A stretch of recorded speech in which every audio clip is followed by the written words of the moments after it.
हमारे व्यस्त जीवन में ईश्वर की आवाज़ जीवन की अद्भुत परिभाषा है।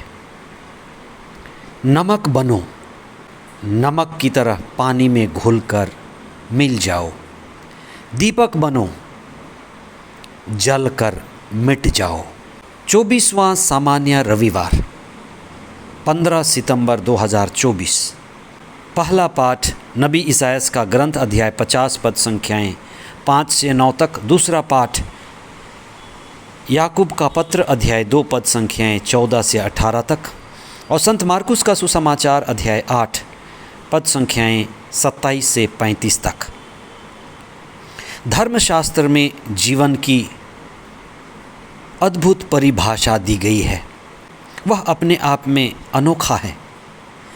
जीवन यानी बलिदान। जीवन बलिदान है। हमारा जीवन संघर्ष है और हमारा जीवन ही बलिदान है। जीवन का उद्देश्य ही बलिदान है। आज के सुसमाचार में बड़ी महत्वपूर्ण बात कही गई है। जीवन विरोधाभासी है।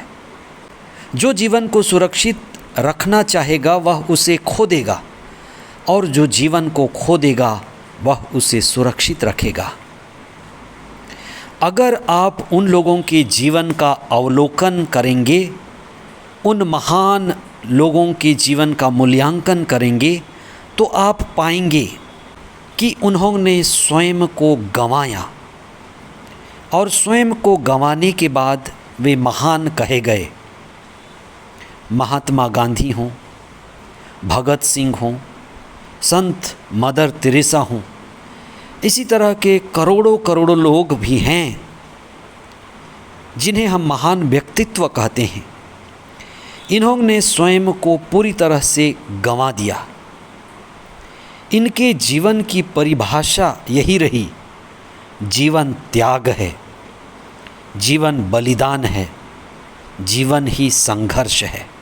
प्रभु यीशु जो हमारे मुक्तिदाता हैं, उन्होंने किस तरह से स्वयं को क्रूस पर बलिदान चढ़ाया, स्वयं को समर्पित किया, और स्वयं के समर्पण में ही, आत्मत्याग में ही, आत्म बलिदान में ही जीवन छिपा हुआ है। जैसे ईसा ने यूहन्ना के सुसमाचार अध्याय 12 पद संख्या 24 में कहा है, जब तक गेहूं का दाना मर नहीं जाता तब तक अकेला ही रहता है। आज के पहले पाठ में ईसा के सेवक की विशेषता बताई गई है कि ईश्वर का सेवक कैसा होगा। ईश्वर का सेवक धर्मी सेवक होगा, जो ईसा के बलिदान पूर्ण जीवन का प्रतीक है। हजारों हजारों साल पहले नबी ईसायास ने ईश्वर के सेवक के बारे में कुछ परिभाषा दी थी कि उसका जीवन बलिदान केंद्रित होगा, उसका जीवन त्याग और संघर्ष भरा जीवन होगा।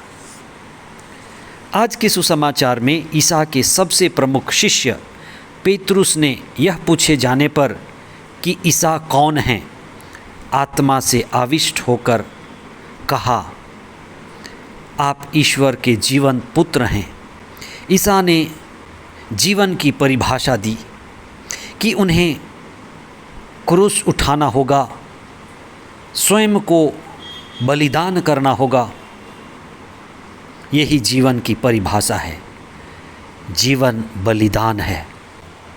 आप परिवार के पिता हो सकते हैं, परिवार की माँ हो सकती हैं, परिवार के मुखिया हो सकते हैं, या आप पढ़ने वाले और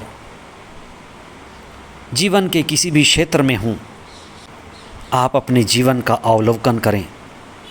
जीवन बलिदान मांगता है, जीवन त्याग मांगता है। और जब हम आध्यात्म में ऊंचा उठना चाहते हैं तो हमें खुद के जीवन को बलिदान करने की आवश्यकता है। आज के दूसरे पाठ में धर्मी व्यक्ति की परिभाषा बताई गई है। धर्मी व्यक्ति वह है जो धर्म के अनुसार आचरण करता है, धर्म को अपने जीवन में उतारता है, जो अच्छी बातें हैं, उत्तम बातें हैं, श्रेष्ठ बातें हैं, उनको जानता है, उस पर विश्वास करता है और उसके साथ आचरण भी करता है। जो अपने जीवन में धर्म के अनुसार आचरण करे वही आचार्य, जो धर्म के अनुसार आचरण करना सिखाए वही आचार्य। बहुत बार हम चीज़ों को जानते हैं लेकिन जीवन को अधूरा छोड़ देते हैं, जो जाने हैं उसको जीवन में उतार नहीं पाते। आज हम विशेष प्रार्थना करें कि प्रभु हमें संकल्प शक्ति दे और हम हृदय से, मन से संकल्प लें कि पवित्र आत्मा के द्वारा जिन चीज़ों का हमें ज्ञान है हम उनको अपने जीवन में उतार सकें। पवित्र आत्मा, ईश्वर की आत्मा, शक्ति की आत्मा, सामर्थ्य की आत्मा हमें आत्मबल, बुद्धि बल और चेतना बल प्रदान करें, जिससे हम अपने जीवन में संघर्ष को स्वीकारें, आत्म बलिदान के लिए तत्पर रहें और अपने अहंकार को मिटाते हुए जीवन की ऊंचाई में ऊपर उठें। आमीन।